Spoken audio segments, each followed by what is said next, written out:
Gambian youths have won multi-sectoral competition to bail the country out of possible financial crisis. Zimbabwe tightens smoking regulations amid the effects of COVID-19. Financial experts in Nigeria are divided over central bank's monetary lending ratings. Well, these and more coming on The World Today.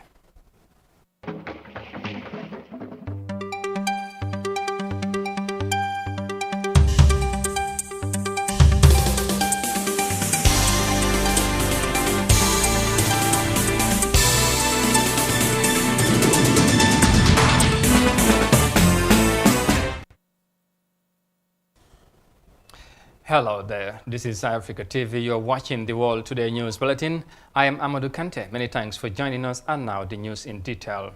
Now, the Kanifing municipality, with support by the Youth Empowerment Project and the Gambia Chamber of Commerce and Industry, has given out $1 million seed to young entrepreneurs to tackle the looming socio-economic problems as a result of the coronavirus pandemic. The youth development plans to address challenges in the fields of transport, education, and information technology that will suppress the negative consequences of the COVID-19. Details of that in this report. The outbreak of the coronavirus global pandemic has crippled different sectors around lives and livelihood of people, with poorer countries like the Gambia among the hardest hit. Like the President of the Republic of the Gambia said during the African Union virtual conference on the 2020 African Liberation Day, a solution to the drowning economy is seriously required. It is on a similar vein that the Tech Fee Made in the Gambia advocates stage a competition tasking the youths to generate innovative solutions to the current socio-economic problems. The Kanifing Municipal Council saw that the project was centered on transforming key sectors such as education, transportation, and technology with support from the Youth Empowerment Project.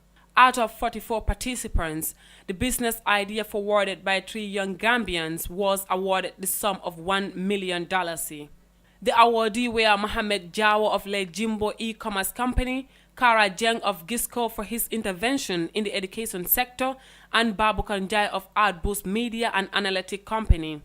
The mayor of Kanifing Municipal Council, Talib Ahmad Bensouda, commended the efforts of partners in their solution-mindedness towards the crisis brought about by the virus. The launching of this $1 million fund for young entrepreneurs tackling issues related to COVID-19 is a landmark occasion. The Council is committed to stopping the spread of coronavirus and mitigating the impacts of the global pandemic on the livelihoods of our residents. The Council acted early to get ahead of this virus through public sensitization and relief efforts. The COVID-19 response in the municipality is led by a task force at KMC, partnering with the Ministry of Health, the National Disaster Management Agency, Red Cross, the Gambia Police Force, and other stakeholders. The task force prepared and launched KMC's Emergency Action Plan for COVID-19, which is composed of 3 pillars. The first was public sensitization, second was stopping the spread, and third was to ease the economic and hunger burden. The EU ambassador to the Gambia, Attila Lajos, highlighted how the coronavirus has immensely affected even the large-scale businesses. As you know, COVID started as a health crisis, but within weeks, the pandemic has created a full socio-economic crisis. Some businesses were hit immediately. Hotels, restaurants, tourist taxi drivers, fruit sellers were among the first ones to be affected by the pandemic. In the tourism sector alone, the crisis resulted in loss of income amounting to billions of Gambian dollars. But the economic crisis is affecting the whole economy, agricultural businesses, transport providers, distributed trade, and other small businesses in a broad range of sectors all over the country.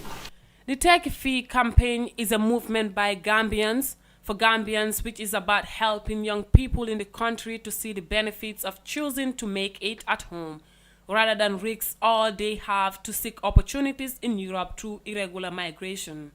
Through this campaign, the government is working with business community, youth groups, and development partners to show young people, especially those most vulnerable to migration, that they cannot only survive but thrive in the Gambia. For iAfrica TV, Sohna Tunkara. And from the report there by Sohna Tunkara, next we head to Zimbabwe because Zimbabwean authorities have tightened smoking regulations amidst the effects of the COVID-19 global pandemic. Health experts warn that smokers are likely to face severe infection of COVID-19 than those who do not smoke at all. The global crisis has also affected the tobacco industry, with many struggling to maintain normal activities. Details of that in this report.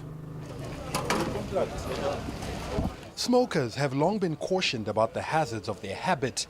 Now the deadly pandemic has amplified the warnings.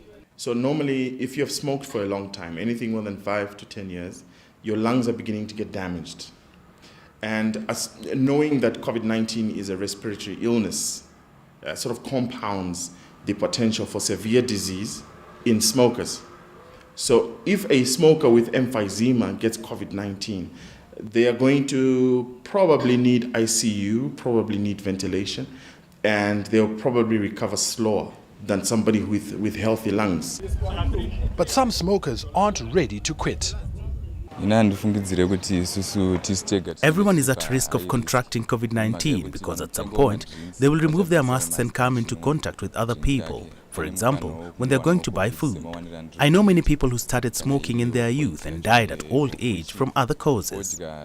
There are so many other things that can kill you. It's not only tobacco. The pandemic has caused complications for those who rely on earnings from the golden leaf. The sales floor were meant to open in February, but only opened towards May. That brought our operations to a standstill because we did not have money to pay our workers. It was a very big gap. Seed beds for 30 hectares of new crop were meant to be made up by now, but are still work in progress. Land preparation has also lagged. Next season is already 3 months behind. That could have a bearing on the quantity and quality of next year's crop, which may lower returns for farmers already facing additional expenses. We don't have thermometers, masks and sanitizers, and we don't have the money to buy them until we make our first sales. Right now, we are putting ourselves and our workers at high risk.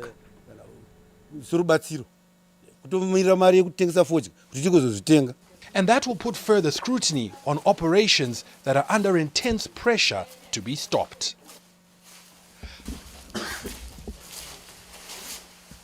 That report there in Zimbabwe, we come back home because a group which identifies itself as Rising Against Racism has announced plans to hold a public demonstration against police brutality to the American embassy in the Gambia on Sunday, 13th of June.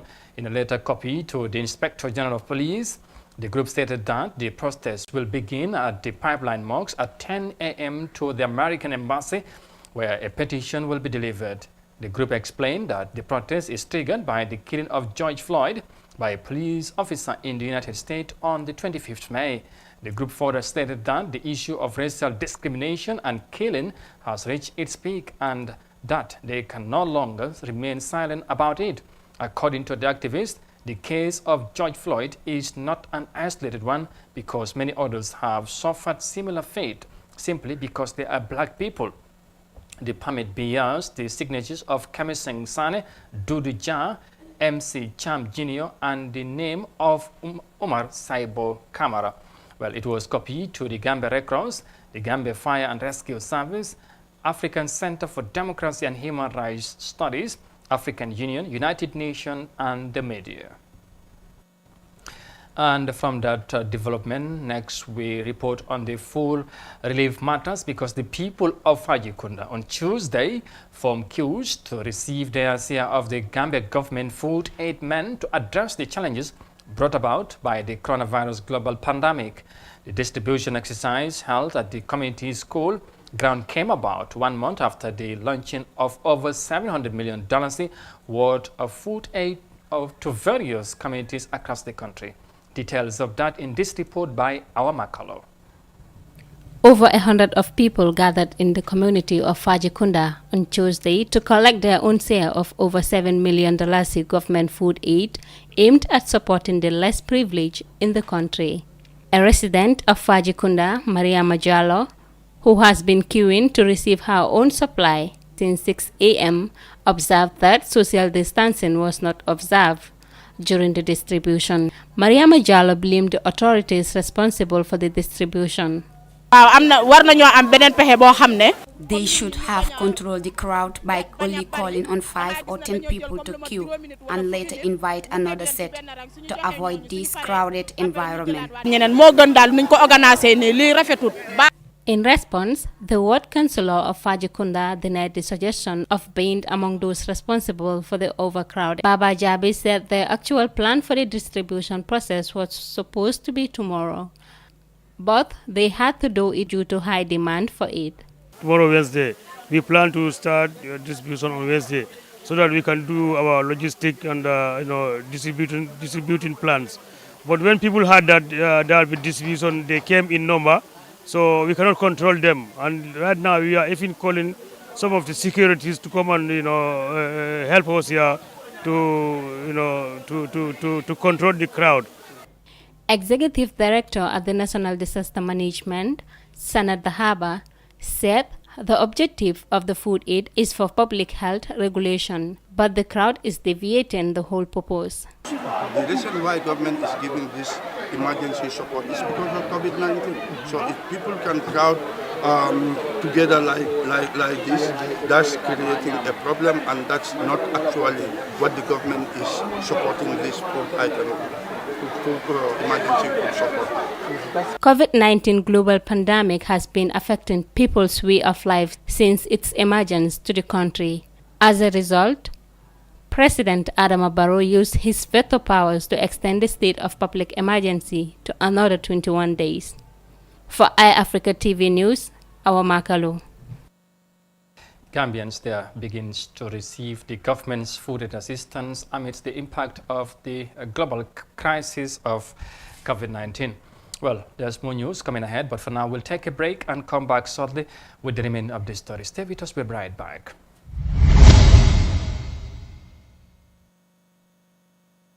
Badingol men be Gambia anin Gambia e bantala mbenga nyillon ko TRRC bala doko sallabang le kono andi la doko be lori men kan wala hadama dingol men na nyanto tinyata nyim banko kanjang kabirin July karo 1994 sangola kana January karo 2017 sangola woto momo yalon ko e mantorata nyi wato kono andi man futa TRRC follow pour que la kuma kan di safo me statement no ye fere ke ye futa TRRC ye la kuma kan di ataria nyama yo pour kana TRRC ye fen kenam pasoti kana futa je wala fen dépense pour ka futa TRRC ke la kuma kan di abe sendi le male barembe nyim fanan ko en la ko pour ka statement no fanan di amanke ko momo yela kuma kan di TRRC ibelo la television o nyatole mobe jube wotude tele bulu ni laptop ka testify mobe yela moy mobe je ise o kenole bar ni man la fo fananna ise kuma kan dinole ayatra molke kan moy barete nyaada jela nindu man la fo fananna ise sino inin commissional damma aliye kacha ayatra mote bole kalama andu nimme lafta kanyinke ise katoke yin telephone number kumandi pour ka TRRC sotono 7704988 7704988 wala 7415937 7415937 ala baraka mobe sadake TRRC dokor.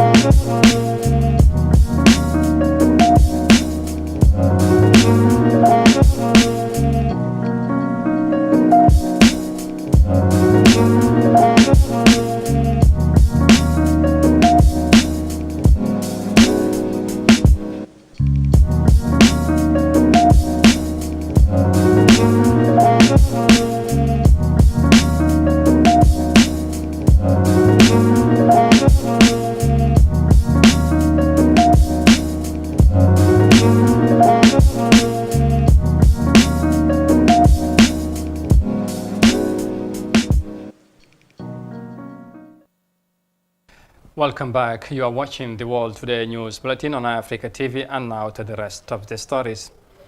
Now, as the Gambia discharged 21 out of the 25 cases of the COVID-19, management of the country's treatment center is positive of a smooth trend in the management of cases. Currently, no medication is recommended to treat COVID-19 and no cure is available. However, researchers are testing a variety of possible treatment, but countries are not waiting on any complete package to carry out with their treatment programs. The Gambia appears to be on a sound footing in the management of cases of the COVID-19. Details of that in this report. The head of the country's sanatorium has said some of the treatment procedure used by health workers to ensure the recovery of the COVID-19 patients. His observation came after the number of active coronavirus cases dropped down to 3 cases, making the Gambia among countries with the least number of COVID-19 cases in the sub-region. Dr. Abubakar Jain said although there is no cure for the virus, health workers will diagnose and treat the patients of illnesses they might have along with the coronavirus. ñu bari duñ am ay mandarga o duñ am ay lu leen sonal ñak comme common cold la moo doon wante si diggante bi su ne téeméer nit la na am 20 boo xam ne dinañ mën a am feebar serious feebar si biir, and out of the 20 dinañ am a 5% of them comme 5 of them ñoo xam ne dañoo am very severe illness and most time ñooñu mën nañ see dee. So diggante bi lu tax ñu leen day indi fi mooy aar leen xool leen ndax ñooñu si yooyu leen bokka ndax si bokkuñ si. He said, as in the case of other illnesses, coronavirus is treated by recommended food supplement and medication prescribed by specialists. soo jëlee garab jëlloo garab dina bàyyi xam ne noo lay amee soj bi nga dégg maire yi di wax toogal pepper soup nga def si kaani o defaral jinja nga naan o defal lemon ak tii nga naan nga yooyu wonjo sax bonja buy xam nga yooyu moom loolu ay comme ni dimbale la si métti sa bakken bi o sa put bi métti boobu la dimbale te du nekkul ne virus boppam la moo rey because ñooñu daa noon antiviral so bii tamit feebar noonu la mel lu ko utee la ñooñu noonu mooy benn dafa gaaw a waale tout su la amee soo amee yeneen feebar ñoo xam ne comme ni ñoo xam ne ñu law si mag yi and then nga mag mun na laa gën a sonal ñoom ñu la gën a sonal ak nu mu la dee gën a sonal mooy mun naa gën a nekk serious illness boo xam ne sa dënn bi doo mën a nokki bu baax yeneen ñi du fata rek de mun naa tax sa comme ni di ko amee severe septic infection so yooyu yëpp ay mandarga ñoo xam ne 20% ñoo ko am and most of the time ñoo am high blood pressure ñoo am diabetes ñoo xam ne am nañ HIV comme ñeneen feebar ñoom ñooy ko gën a am and ñoo xam ne mag nañ so xale yi moom normally ñooñu dundee am very severe forms of it so lu ñu dimbale foog naa Gambia mooy ñu ko am most of them ay xale lañ mag yi bariwuñ fa foog naa ku gën a mag 80 something years la am and then another 60 something years wante ñooñu 2 or 3 of them rek la ñu si def yëpp ay xale lañ. He added that although his team is working tirelessly to help in the recovery of the remaining patients, the sanatorium remained the only treatment center for the COVID-19. He used the opportunity to urge the public to follow all measures by health authorities in order to contain the spread of the global pandemic. For iAfrica News, I am Aminata Job. The situation of coronavirus there in the Gambia has only 3 patients remain under treatment. Next, we head to Nigeria because Nigerian financial experts are engaged in contrasting agreements on the rate of monetary lending by the country's central bank. It is not clear whether the decision to reduce the interest rate could open for more lending in the banking sector would be approved by the financial institution. Experts are also divided on whether the country should go back for recession as projected by the government and the International Monetary Fund. Details of that in this report.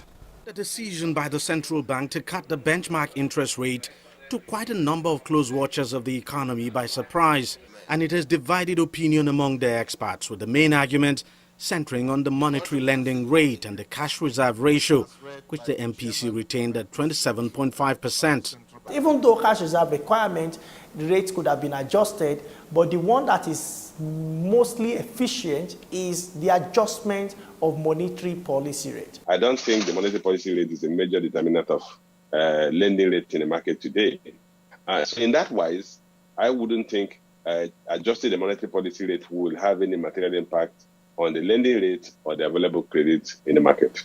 It remains to be seen whether the decision to lower the benchmark interest rate would spur more lending in the banking sector and generate economic growth, which is what the central bank is targeting.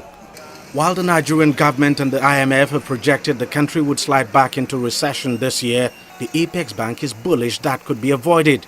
It's a position that is also dividing opinion. I think it's inevitable. Nigeria will go into a recession because when you look at our export, our current account is negative. When you look at our export as completely reduced, when you look at our import also significantly reduced, exchange rate, foreign reserve has contrasted. Nigeria can actually sidestep an economic recession, and I'll tell you why.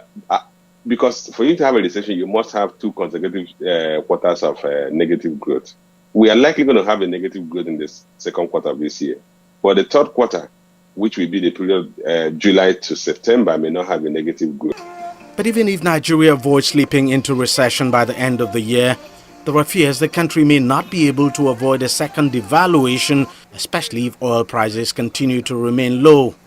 The reasons why I don't think the central bank will have a compelling need to devalue the currency is because we are seeing recoveries in oil prices.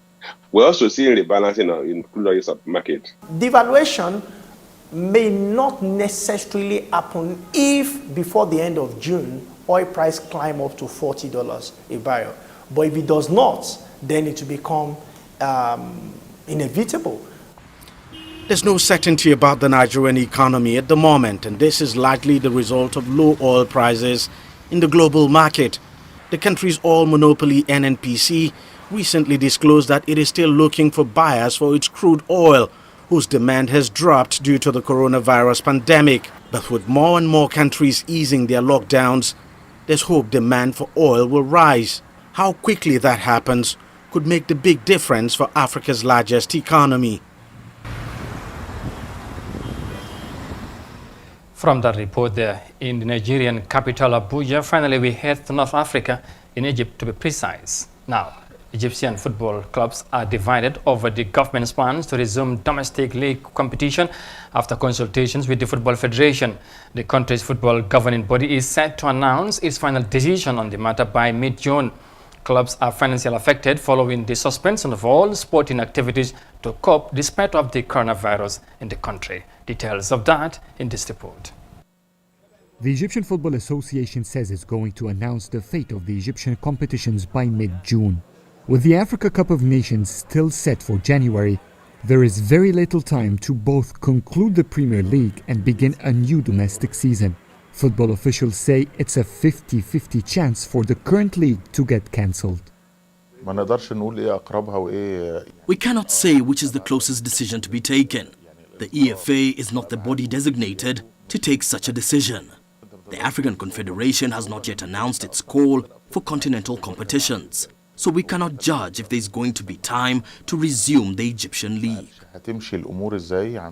Egyptian football clubs are divided.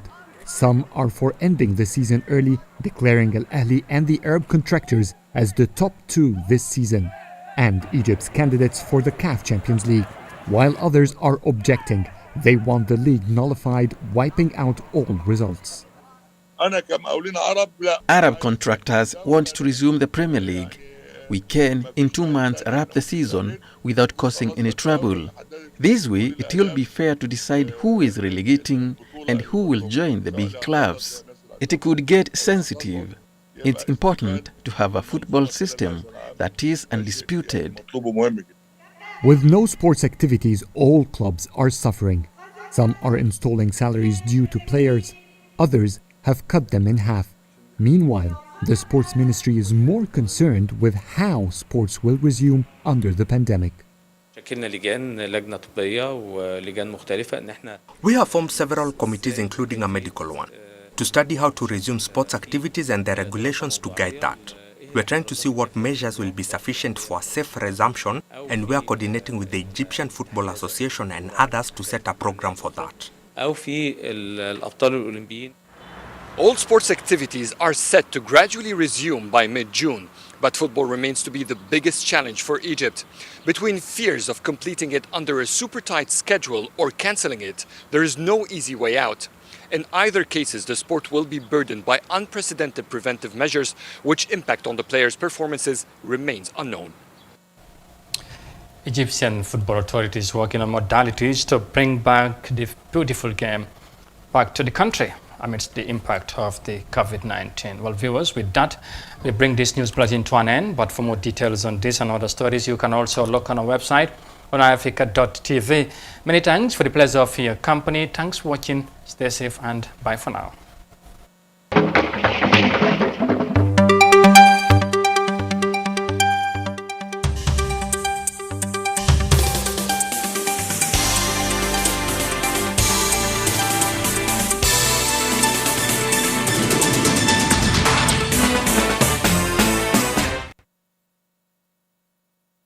Have your say. Fellow Gambians, my government has approved a $500 million emergency fund, which the Ministries of Health and Finance will work on for disbursement and use to fight COVID-19 menace. xaalis bi tege yomb na waaye xam lu jafe mooy séddale bi niñ ko séddalee ak ndax danañ ko jox ñi ko yeeyoo wala duñ leen ko jox loolu moo jara laajte.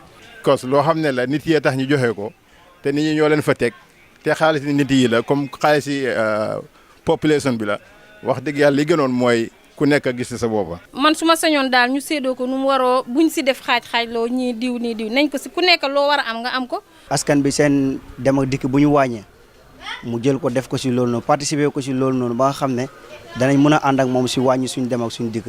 génne leen xaalis bi nañ ko génnee ñu def ko ñu defar suñu réew mi defar réew nag da nga koy commencé njàng mu baax nit ñi di faju feebar di faju tan feebar di faju dafa xemul kombo loolu affaire bi du kombo rek nañ génne ci àll bi yëpp ñu defar fa hôpital li war man mi nekk kombo moo war ka nekk fototo moo war ka nekk Pokaw Njóogu moo war ko nekk feneen. waaye nit doo ko mën a wax mu teg këram joxuloo ko dara lu mu lekk soo ñun balaa corona dañu rey xiif moo ñoo rey. nguur bi su nekkee ne 500 millions Gambie ñaata population bi ñu ñaata lañ. 2 point or 1 point. ok 2 point boobu noonu su nekkee dañ ko war a séddale si nit ñi ku nekk ñaata la war a am. million su bëri soosu noonu nañ ko xaaj jox xel benn xaaf ñu téyegum ñu jël beneen xaaf bi yóbbu ko ci communauté bi ñu téyegum. silang ni arda ko bulu courant lu sorota ani borolu sayin pentanglu panande nyante hakilo falol fanan kanne ya foko nga ta si suo kono ha man sala million be maburu nga bulo kono man sana la kuol bebe kuo be kala jeto hana nyil min fankana fontolian ko nga ta si suo kono fotolo man tara man sa do kuol nin karo fate man tara kejo xaalis boobu dañ ko war a xaaj ñu jël xaaj bi dugal ko ci wéru yaram bi ñaareel xaaj bi dugal ko ci askan bi. Have your say.